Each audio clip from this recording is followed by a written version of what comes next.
As with many gamers, kart racers were something that I played a lot of as a kid.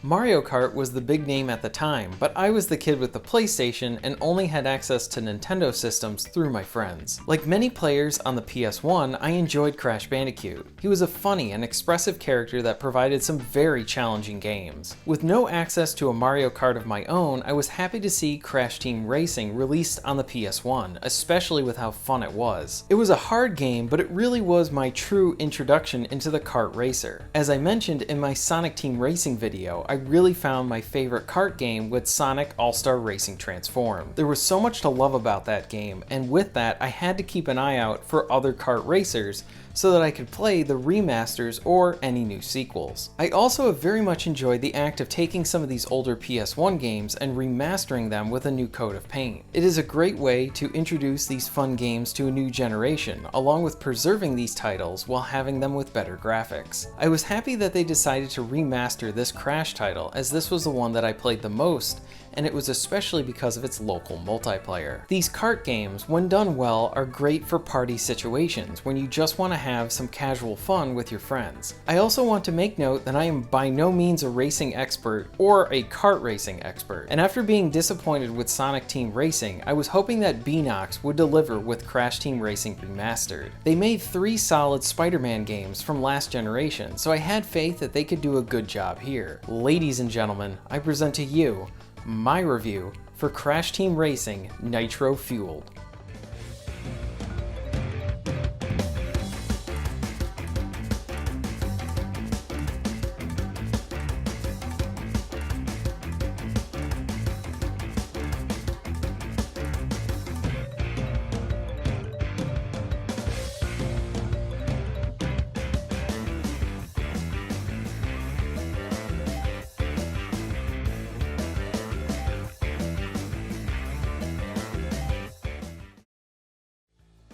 Crash Team Racing is a kart racer that has you maximizing your boost, using weapons, and dodging environmental traps.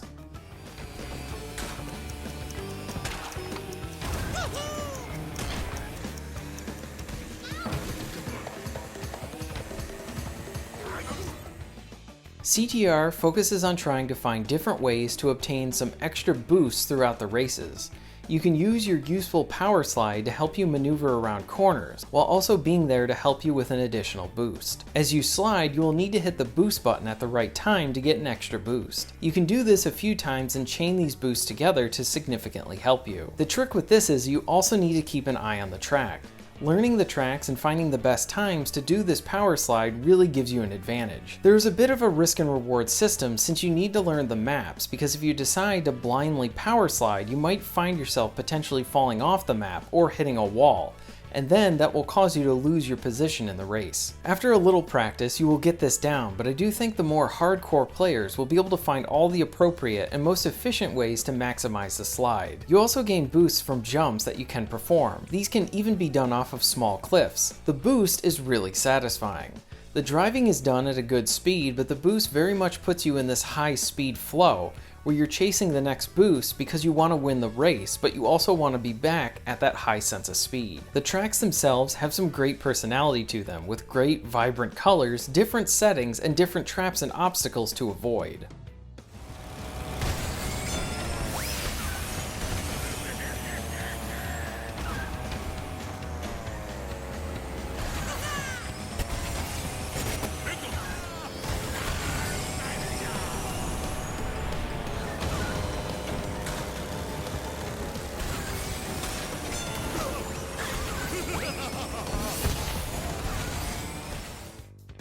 The boost isn't your only ally within a race. There are these fun shortcuts that you can find and utilize to give yourself an advantage. Along with this, you'll find fruit that you can pick up to enhance your speed along with modifying your weapons. There are a bunch of weapons to grab. You have missiles, bowling ball-like bombs, shields, and many more.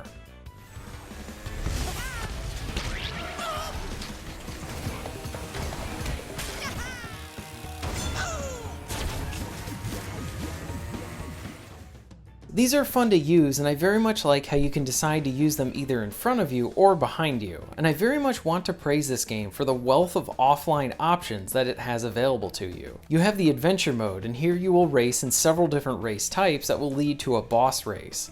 The boss races are pretty fun as they have their own gimmick that you need to pay attention to. Adventure mode is also where you're going to be earning many of the unlockables from the additional characters to the customizable options. There's plenty to unlock, and I appreciated this. The adventure mode does provide you with some tough challenges, and thankfully you can tweak the difficulty depending on the level of challenge you want. Along with the adventure mode, there are several other offline modes to enjoy. You can do single race mode, where you select from the variety of different tracks within the game from the original CTR to its sequels. Then there's cup race, where you do a sequence of 4 races in a row.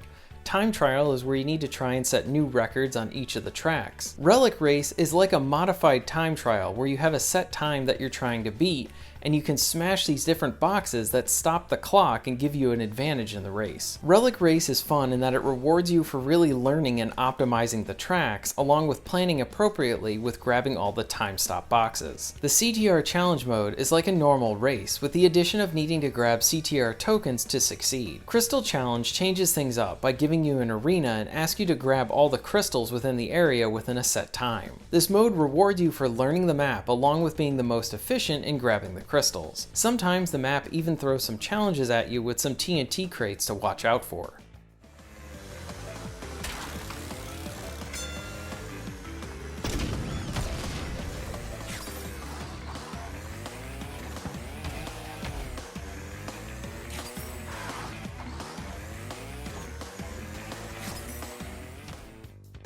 On top of all of this, you have the battle mode. This really changes things up and provides some variety along with the regular races. There's a combination of free-for-all and team-based modes. You have elimination type games, capture the flag, and more. All of these offline modes can be enjoyed with bots with local play. I love that this game has split screen. As many of you know, I praise split screen whenever it's present. Split screen options are very much part of the identity of these types of games, and they would be missed here if it wasn't included. I very much enjoy the original CTR and this remaster. It's a game that I can sit back and enjoy with friends, or I can try to really be the best and be the most efficient during races. The game lends itself to different types of players, and it's very enjoyable. And this is made that much better with split screen. The offline modes give you other options, like being able to tweak difficulty of the AI, with many levels providing a mirror mode, which adds even more variety to the tracks. There's plenty of content here, and on top of all of that, you have online play.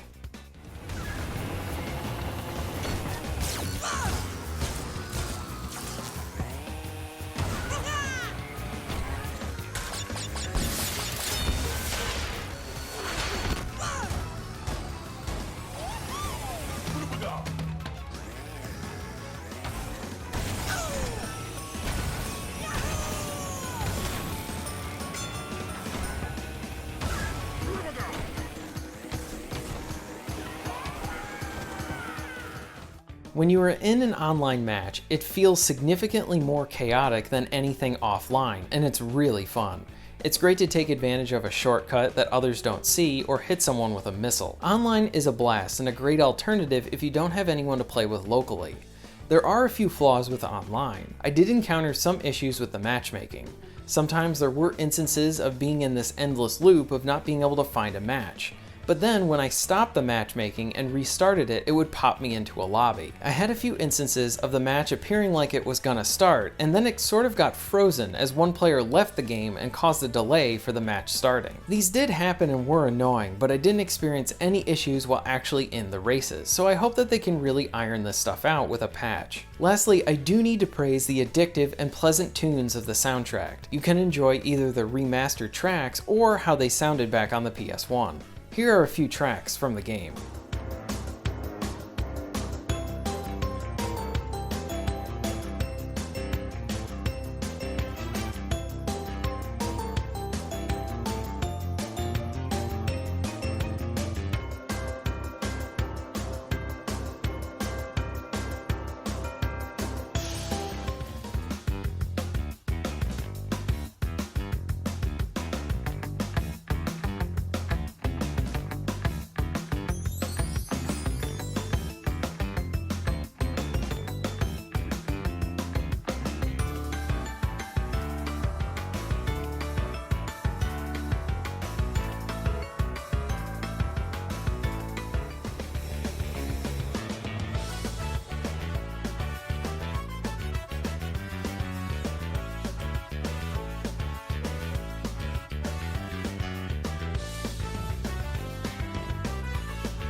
Crash Team Racing Nitro-Fueled is a really fun game. It's a good remastered package that contains a lot of content. You have the adventure mode to enjoy, along with a load of other modes that can all be enjoyed with bots offline. There are a good amount of unlocks to earn, and you earn coins for completing events and races even if you don't even win, and all of this stuff can be used to purchase more unlocks. This way you always feel like you're never wasting your time and always working your way to something. And if you really want to have some fun, chaotic multiplayer, then you can try online, even with some of the online hiccups. Overall, this game is a great summer game, something very enjoyable that you can play with your friends whether they're online or in the same room as you.